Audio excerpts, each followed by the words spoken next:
We're listening to an original Daimler Phoenix patented 4-cylinder 24 horsepower engine. It's running in the only model B1 Panhard in existence, the car that won the 1901 Paris-Nice race.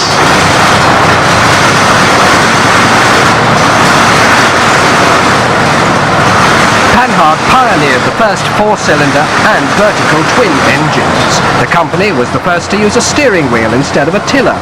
First with the radiator, enclosed gearboxes and pneumatic tyres. This particular car has a 20% overdrive on 4th gear, a 40-gallon water tank, a direct pressure oiling system to the camshaft, ball-bearing wheels and a 4-branch exhaust system. It'll do 70 miles an hour.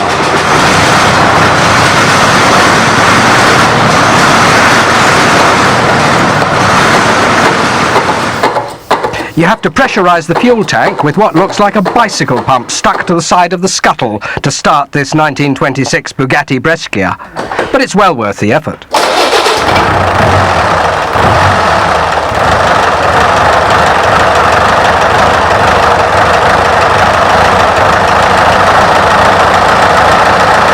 Four cylinders, 16 overhead valves, 50 brake horsepower, 75 miles an hour. Not bad for a 1.3-litre engine even today. But in 1926, it was revolutionary. Here's an extract from a contemporary road test. Travelling steadily, top can be engaged at 20 miles an hour, but the engine does not show up well at the time. But at 30 miles an hour, let any other car try to pass. Double clutch, slick in second, tread on the accelerator, and the car ceases to be ordinary and becomes a Bugatti. The engine picks up its speed wondrously quickly, with the low boom of its exhaust note rising pleasantly and clear as the car shoots away.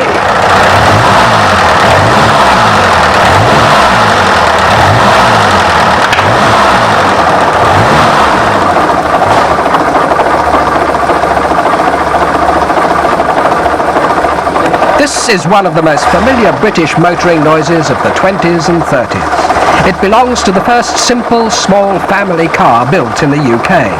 A total of 350,000 were built between 1922 and 1938. It was immensely successful in competition and was nicknamed the Mighty Atom. Yes, you've guessed it. It's the Austin 7, the car for which the term tramlining was coined, because its very narrow wheels slotted perfectly into city tramlines. In a 1936 road test, the Austin 7 Ruby Saloon took 58 seconds to get to 50 miles an hour. Its maximum speed was 52.9. Its 747cc 4-cylinder engine put out 12 horsepower at 2,400 RPM and fuel consumption was 42 miles per gallon. Its tiny 4-wheel drum brakes were so ineffective that the quickest way to stop was to drop down a gear and switch off the ignition.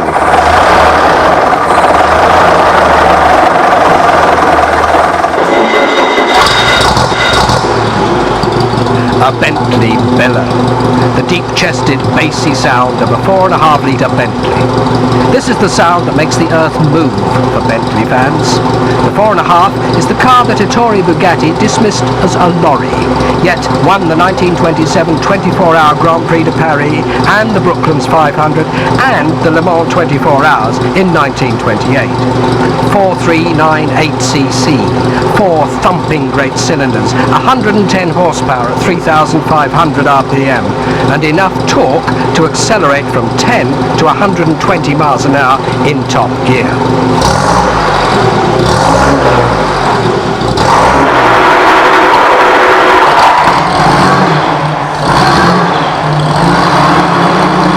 Now that's fruity. A supercharged straight 6 from the early 30s. Rumour has it that the manufacturer hired a church organ pipe specialist to advise on the exhaust pipe length and diameter. Yes, it's the distinctive sound of an Alfa Romeo 1750, circa 1932. The car that set new standards for handling, response and road holding.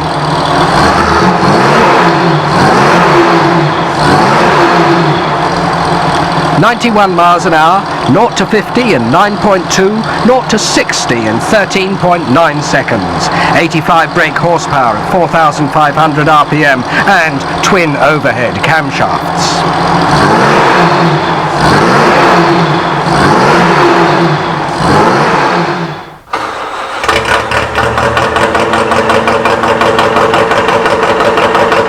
Since the beginnings of motoring time, success in competition has sold cars, and in 1935 Aston Martin built 4 1.5-litre Ulster team cars to compete in the Le Mans 24 Hours and the RAC Tourist Trophy.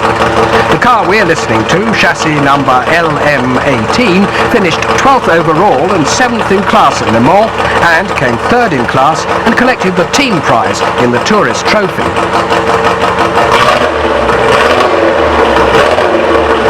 110 miles an hour, twin SU carbs, overhead cam and 85 horsepower at 5,000 RPM.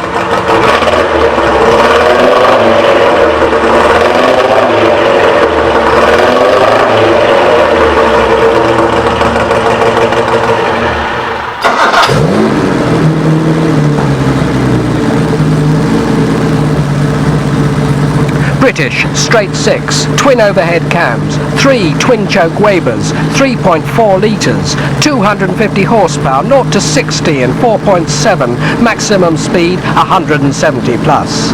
Second at Le Mans in 1954, first in 1955 and 1956, first, second and third at Reims in 1956. Yes, you guessed, it's the D-Type Jaguar. The D-Type dominated Le Mans in 1957, its most brilliant year, coming first, second, third, fourth and sixth.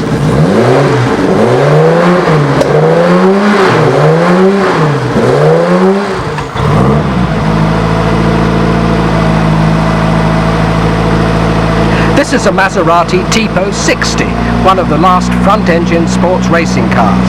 Nicknamed the Birdcage Maserati because of its complex multi-tube space frame chassis.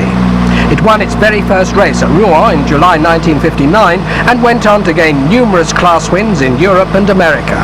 It's renowned for its superb handling and reliability.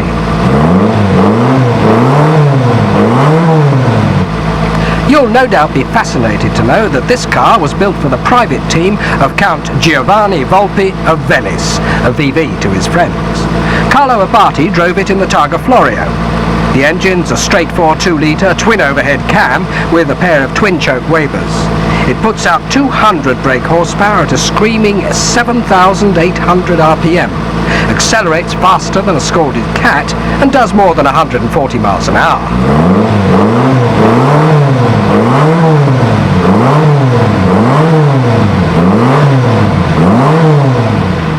Ear-splitting. It's a V12 Ferrari and it's sitting in one of the most desirable Ferraris ever made, the 250 GTO.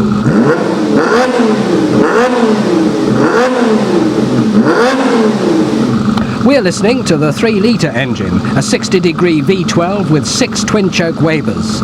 It's the high RPM which makes them scream. 7,200 revs, 300 brake horsepower and 170 miles an hour.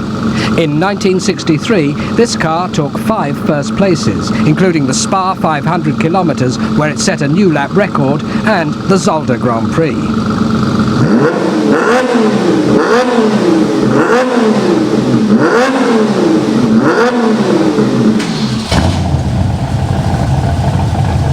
The distinctive bass rumble of a Yank V8. It's sitting in one of the original muscle cars of the 60s, the AC Cobra. So classic, so popular, it's still made today, 30 years on. This is a 1964 brute force 4.7 litre.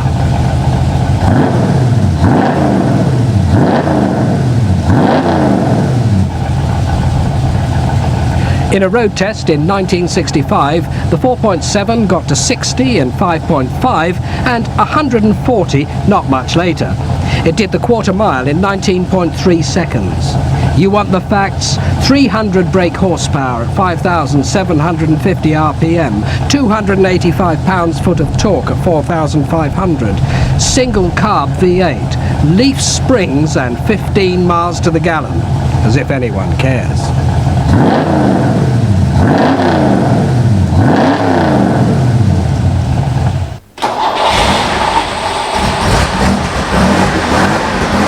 This is the most blood-curdling, addictive sound Jeremy Clarkson has ever heard. The Ferrari Dino V6 as fitted to the 1971 Lancia Stratos rally car, the car that dominated European and World Championship rallies between 1974 and 1977. The roll call includes no less than 4 Monte Carlos and 3 European Rally Championships.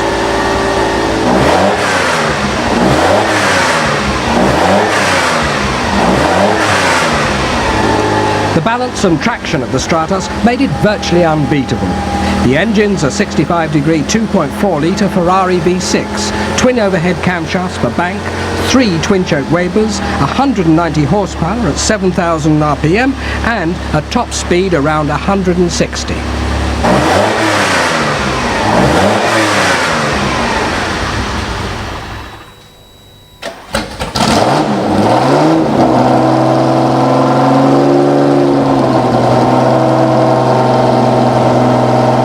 This for a blood-curdling, addictive sound. It's being made by a Ferrari 365 GT 4VB Flat 12, and it's sitting behind the seats of the car for which the term supercar must have been coined, the Ferrari BB 512 Gran Turismo Boxer. It roars, it howls, it's shattering. This is Ferrari's 1976 response to the Lamborghini Countach, the ultimate motoring V-sign.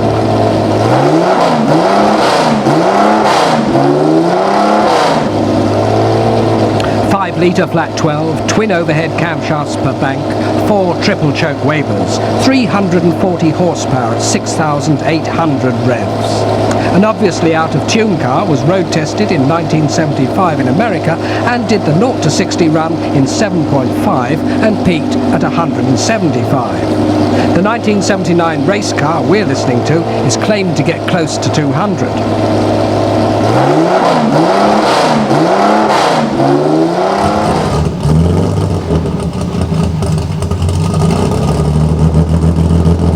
This car finished 6th overall and 3rd in its class in the 1981 Spa 24-hour race. It's a Ford Capri. Actually, it's a Group 1 racing Ford Capri. It's got a Group 1 V6 with big valve heads, an altered balance crankshaft, selected conrods, and a competition clutch assembly. It's very fast, and it makes a rather impressive noise for a Capri.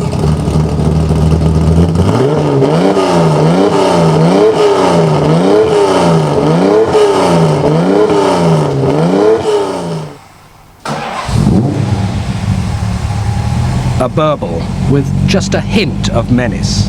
It's a 1986 Aston Martin Zagato, one of only 50 made. History: delivered to one Rowan Atkinson in 1986, sold to 10/10 Limited, presumably when Mr. Atkinson grew tired, and then bored out to no less than 7 litres by Richard Williams.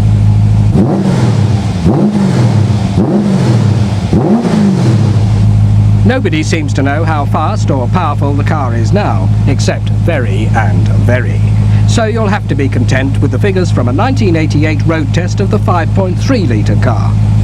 V8, 4 carburetors, 432 brake horsepower at 6,200 RPM, 0 to 60 in 4.8 seconds, top speed 183 miles an hour.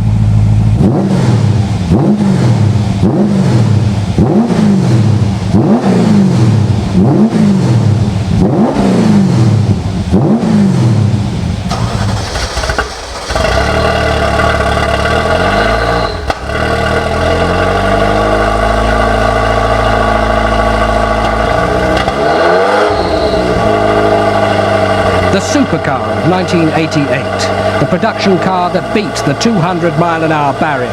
It was road tested at 201. It's the Ferrari F40 with 478 horsepower.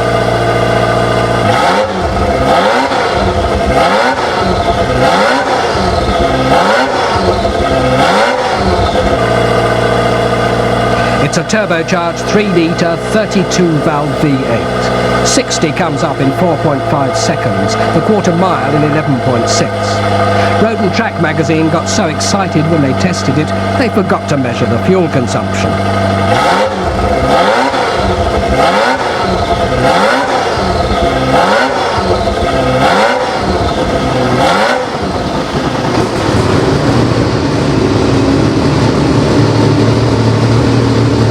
This is what a 962 Porsche Le Mans Sports Racer sounds like with the mics 24 inches away. Very, very, very loud indeed.